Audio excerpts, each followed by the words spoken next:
Palabok, kadalasan pagkain, minsan ang kwentuhan. Ngayon, doon tayo sa pagkain. Ang palabok ay uri ng pansit dish nating mga Pilipino kung saan ito ay may sarsa na kulay orange. Pero meron ding tinatawag na pansit malabon at pansit luglog. Ano kang kaibahan ng mga ito? Pero karamihan sa atin ay isa lang ang tawag o ang pangalan ng ganitong klaseng pansit na may parehas na sarsa ay pansit palabok. Sarap. Sarap, no? Ano? Dahil sa aming cravings na unsatisfied, susuriin natin ang kaibahan ng mga pansit na ito at gagawa tayo ng pansit palabok at dadamihan natin ang toppings. Gawin nating overload.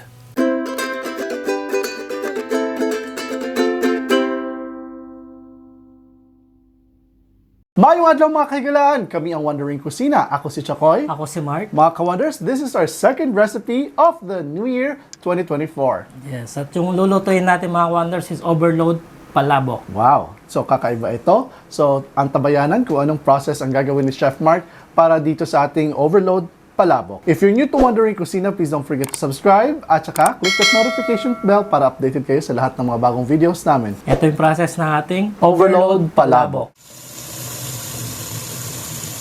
Sisimulan natin ito sa pagbabad ng ating nabili na pakete ng pansit. Pero ito ay kakaiba dahil kahit na ito ay galing sa Pilipinas, ang itsura nito ay may katabaan na sana ang ibig sabihin nito ay ito ay pansit malabon at hindi ito pansit palabok. Although ang label niya nagsasabi na ito ay pansit palabok. Lilinisan lang natin ang mga hipon na ating nabili at ito ang isa sa mga pinaka-importante na ingredients dahil dito manggagaling ang sauce ng ating pansit palabok. Isusunod natin na tanggalin ang balat ng mga hipon at itatabi lang natin ito hanggang malinis natin ang mga hipon. At isusunod natin ang squid o pusit. Lilinisin lang natin nito sa pamamagitan ng pagtanggal ng beak or bibig ng squid at gladius or pen or yung parang plastic na nasa likod ng squid o pusit. At hihiwain lang natin ito ng katamtaman lang ang lapad.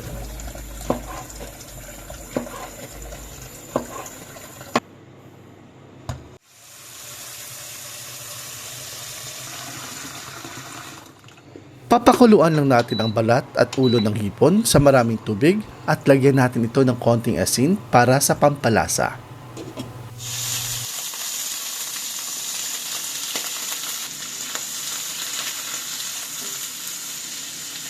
Iprito or isote lang natin ang ating mga seafoods each for a little more than 2 minutes and then isarin natin ito sa lalagyanan.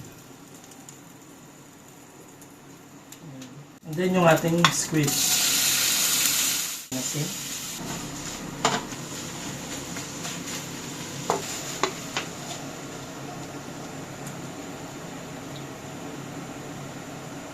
Kakaiba ang ating pansit palabok dahil lalagyan natin ito ng chorizo bilbao o Macau chorizo. Ito ay may konting katamisan compared sa regular na longganisa. Lulutuin lang natin ito hanggang lumabas yung mantika. Maghiwa lang tayo ng bawang at sibuyas, then igigisa natin to shortly.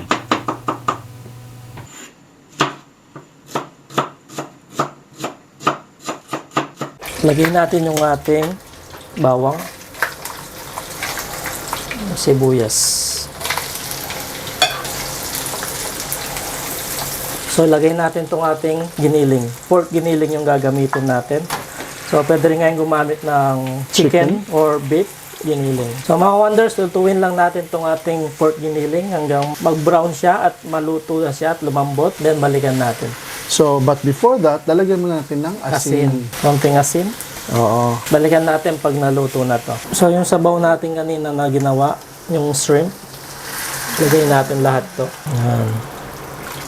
So, no mga wonders, lagyan natin siya ng anato powder. Or atsuete. Or atsuete. Yung atsuete is pangpakulay lang talaga siya, no?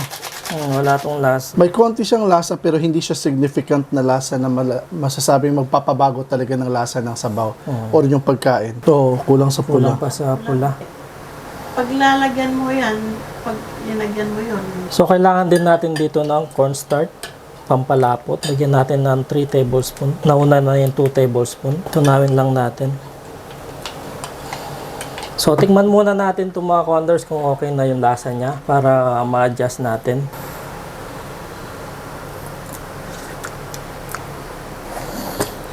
So, lagyan natin ng 1 teaspoon of pepper and 2 teaspoon of salt. Yan na, nakulay na. So, lalagyan din natin ng cubes. So, lagay na natin itong ating pampalapot. Slurry natin. Kulang pa sa lapot. Sa nakikita nyo, we keep adding cornstarch slurry until ma-reach natin ang consistency or hanggang kumapal yung sabaw or mas maging thick yung sauce niya. Dami. So, lagyan natin ng patis. Ito yung magpapalasa ng ano natin. Isa sa magpapalasa. Is sauce. Di ba ang sikat na palabok isa malabon? Oh, pansit malabon. Oh. Yan yung pansit malabon, palabok. Oo. Pero ano nga ba ang kaibahan ng pansit malabon sa pansit palabok? Ang kaibahan ay nasa gamit na noodles o pansit dahil mas matataba ang ginagamit sa pansit malabon at mas maliliit ang sa pansit palabok or minsan ang tawag natin sa English ay rice noodles. So,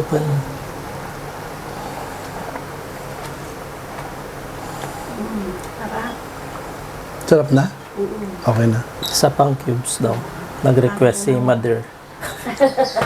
Si Magic sarap. malasa. So, lagyan natin ng harina na tinunaw para lumapot pa siya. Oo.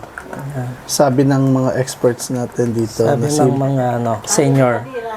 Sabi ng mga senior. Ayan. Yan. Wala lapot niya. So, kailangan pakuluin. Pag may harina, baka mapanis. Pag hindi maayos yung pagpakulo. So yan mga Wonders, nakuha na natin yung gusto nating consistency ng pagkalapot ng ating sauce. So ngayon, magpainit tayo ng tubig para sa ating pansit sa noodles natin. So na mga Wonders, nagpakulo lang tayo ng tubig para sa ating pansit. Lagay lang natin dito sa kumukulong tubig.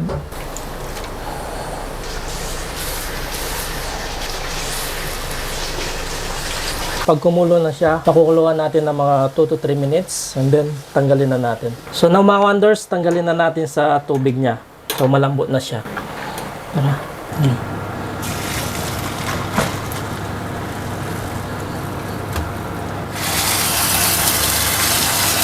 Para lang ma-stop ang cooking process, babadlawan lang natin.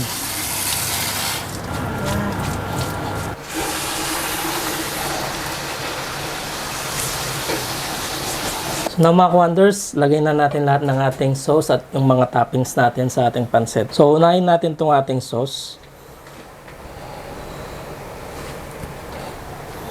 Ayan, tapos haluhin muna natin to para meron siyang laman meron siyang sauce sa baba.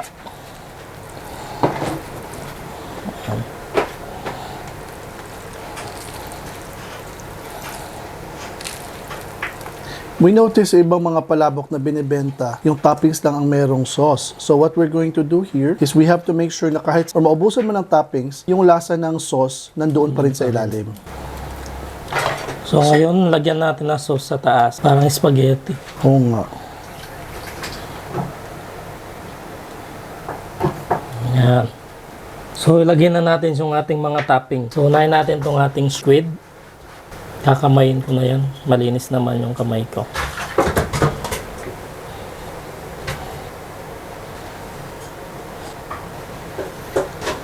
Tapos yung shrimp natin.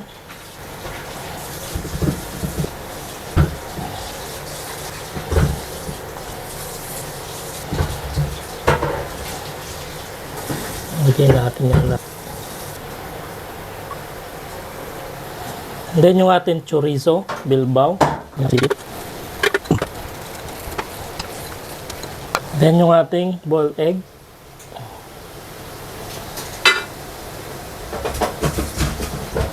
And then yung ating chicharon. Or chicken skin. Ayan, ayan lang natin chicken skin. Ang na-appreciate ko sa palabok is yung crispiness ng chicken skin.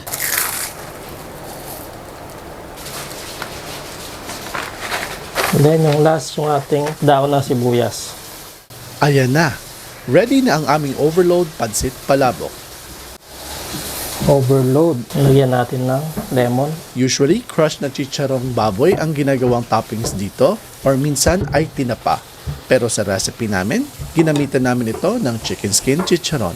So mga wonders, kung nagustuhan niyo itong ating video ngayong araw na to, Pansit Palabok Overload, please don't forget to share and like this video. And then kung bago lang kayo dito sa aming YouTube channel, please don't forget to subscribe and click the notification bell para updated kayo sa lahat ng mabagong video namin. So meron din tayong social media account, meron tayong Facebook, Instagram, and TikTok. Ako si Mark, on behalf of Chokoy. Kami ang Wandering Kusina. Stay cool, stay safe, stay blessed, and peace. Timpang po tumaya. Para spaghetti. Pinaintindihan ko na kung bakit yung last na order natin, it needs to be, I understand more na dapat siyang mas maraming sauce. Kasi yung lasa niya talaga, like spaghetti, nasa sauce talaga yung lasa nung palabok. At saka yung sa ricados niya. Ang toppings. Tapos nagbigay ng ibang taste yung ano. Chorizo.